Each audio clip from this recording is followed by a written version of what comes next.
Money FM 89.3. Best of breakfast.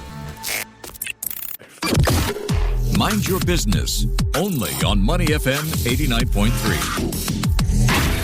Thanks for joining us on The Breakfast Show. It's Audrey Seek and Ahmad Akhtar here with you, helping to mind your business. Today, we're diving into a topic that's on every entrepreneur's mind, and that is AI. It's being hailed as the defining tech of our time, but for many SMEs, turning hype into reality is much easier said than done.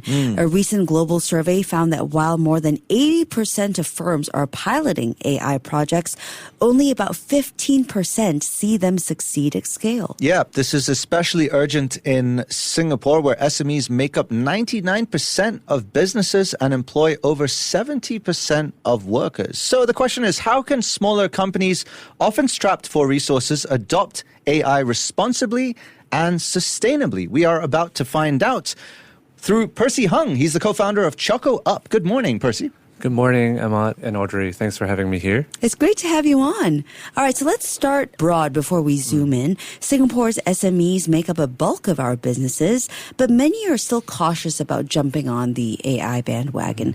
From your perspective, how ready are local SMEs for AI today? What trends are you seeing shape the landscape? Okay, I see two crowds. A couple years ago, AI is just a buzzword, and then, people normally will follow the hype, and then some have FOMO and they just want to try whatever that needs to take to get into the game, right? And then there's the other crowd that are very cautious, very traditional, not willing to change. So for either of them, right, I think it's not about hitting the home run right away with AI. It's about testing. It's about putting one foot in front of another. See, a lot of people don't understand what they need with AI because it's very, very broad. For us, per se, we try to break it down, let's say a big task into 10 smaller tasks and see which out of this 10, which one can be made more efficient, automated using AI, and have a better efficiency and outcome. So I believe the business owner, the team, the management team, is best for them to just go back to their drawing board to see, hey, which AI adaptation, what tools, what type of skill sets do they need in order to move forward? Yeah, so do you, against that backdrop, find it common to see SMEs wasting money on AI tools that don't fit their ops? I won't say wasting, because if you don't try, you don't know. However, doing it sustainably, it's more important. There are AI tools that can start with $60 a month subscription, or you can build your own agentic AI for tens of thousands of dollars as well. So again, pick your battleground. There's no one-size-fits-all solutions in this field. So we have to know what we want to do before we start. Yeah. So it's important to try things to make sure that, to rule them out even if it doesn't work. But implementing AI isn't cheap. So what financing options do SMEs have today, and how should they approach funding AI adoption without overextending themselves? Okay, so funding solutions. First, go to government. I think Singapore government is very supportive. Digitalization, automation, making the workforce more efficient. I think they have a lot of grants. If that doesn't fit your business, then go to the banks. I think the banks always have the cheapest rate. However, like you said, 70-80% of the workforce of the Singapore, it's in the SME space, right? And the banks might not look at them. So there are a whole bunch of alternative financing, such as Funding Society, Validus, certain trade financing, and even us, Choco Up. We look at your data a lot differently from the banks, so we fill in the gaps. And on top of that, there are a lot of brokers. Singapore, it's run by brokers, I think, the economy. So there are a lot of good ones, such as Oculus, Trinexus, Smart Tauke. Do your homework, research, talk to them. They can give you a lot of options of, for example, because you need different funding for different initiative.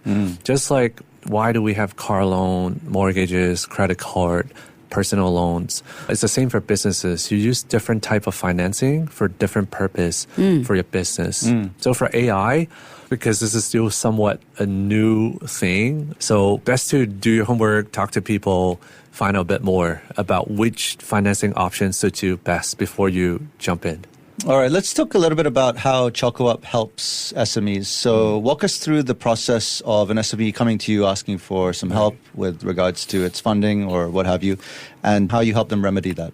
A lot of people think we're just a financier. Yes, we do give capital, but we do a lot more peripheral support to grow their business. So from the financing part, we look at data. If you're e-commerce, we plug into your Shopee, Lazada, Amazon, Shopify store. We have our own AI OCR, which we adopted AI to build that. Yeah. We have our own automation and RPA. We have our own automation and collection. So all this, we break it down into piecemeal style to try to fine tune. It's so hard to build it all in one, right? So our customers, whether they're e-com or F&B or a retailer or B2B business or even a tech startup, we do look at them over different data sets. So we can do the credit underwriting, which we also adopt a bit of AI in that, right? Because it saves time and a bit more accuracy. We take out the human emotion element because sometimes I don't like this business. I don't like this business owner. That give you a bad, not so good rating, right? During the qualitative analysis. And then on the other end, we do a lot of intangible growth stuff like, hey, if a customer want to expand to a new market, we do bring them along into the markets that we're in, which is Singapore, Australia, Hong Kong. We introduce our ecosystem partner so they save time. And when they grow, we can provide more funding for them.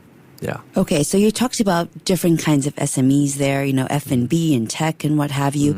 But from your experiences, what's the common thread between SMEs that succeed with AI? And on the other hand, what are some warning signs that an SME might struggle? All right.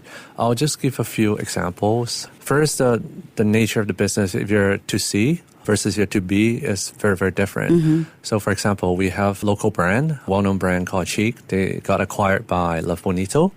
So they use a lot of AI sales analytics tools, right? So to match their sales and demand and inventory. So back in the days, you use Excels, right? Now, obviously, over time, there's tools for that. And now you can build your own with minimal cost. So they lower the cost, they improve their sales, and over time, they grew. And I think being acquired by Love Bonito, it's a good statement for that, right?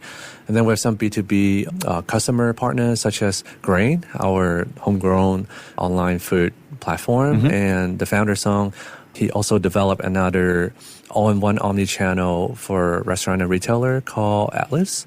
So for that, Atlas, it definitely incorporated a lot of AI elements into it because you need different type of businesses. Their solutions to businesses. So they need a lot of know-how of how to sell. And for you to scale in a B2B businesses, there's no one size fits all. You have to be very precise for the needs of their customer. So you cannot have a labor-intensive team to do that. So AI solves this problem for them, especially in the sales aspect. All right, Choco Up has been around for about 7 years, is that correct? Yeah. And you guys are profitable now? Yes. So how do you guys make money? So there are two parts of that. We raise money on our own, and we try to give it at an affordable rate to our clients. And as they grow, they use us more, and then we make the spread. That's a simple way, right? However, there's another way where we become a custodian and escrow for our investors that we develop. So we're like a quasi fund in a sense, so that everyone feels safe. Our investors feel safe. Our client feels safe because they know the money comes from somewhere that's legit, and the quantum can go up a lot more using this quasi escrow option. Yeah. And among your investors are family offices as well? We have many types of investors, family offices, high net worth individuals. We have funds of funds. We have listed companies. We have treasury money, even in the crypto space, because we're diversifying our portfolio. This year, we'll very likely to engage and help fund between 800 to 1,000 customers. And we look forward to growing to double of that every year. Okay. Yeah. All right. So some critics have warned that Singapore risks becoming an AI demo city, quote unquote, full of pilots and prototypes, but no scale. Do you see SMEs here scaling AI effectively, or is that still a challenge? Again, I believe the government has a lot of good initiative to start to be in line with the rest of the world, right? Singapore has always been a hub for innovation, trial and error, and I don't think it's just a facade. I don't believe it's just, demo city. If you don't try, you don't know. So adoption is very important. However, when you adopt in the early days, you're going to have backlashes. You're going to have naysayer. You're going to have a lot of different perspective on it. However, if you go through all that, you'll be ahead of other cities. All right. So what you've effectively done, Percy, throughout the last 7 years is build a business that helps other businesses grow. So as an entrepreneur, if you can put that hat on for the time being, what is the single most important lesson you've learned through that process? Don't optimize. Don't try to be perfect. Don't try to... Sorry, I shouldn't use the word don't. Okay. Try not to wait for the best timing because it's never the right timing or best timing. Put one leg ahead of another.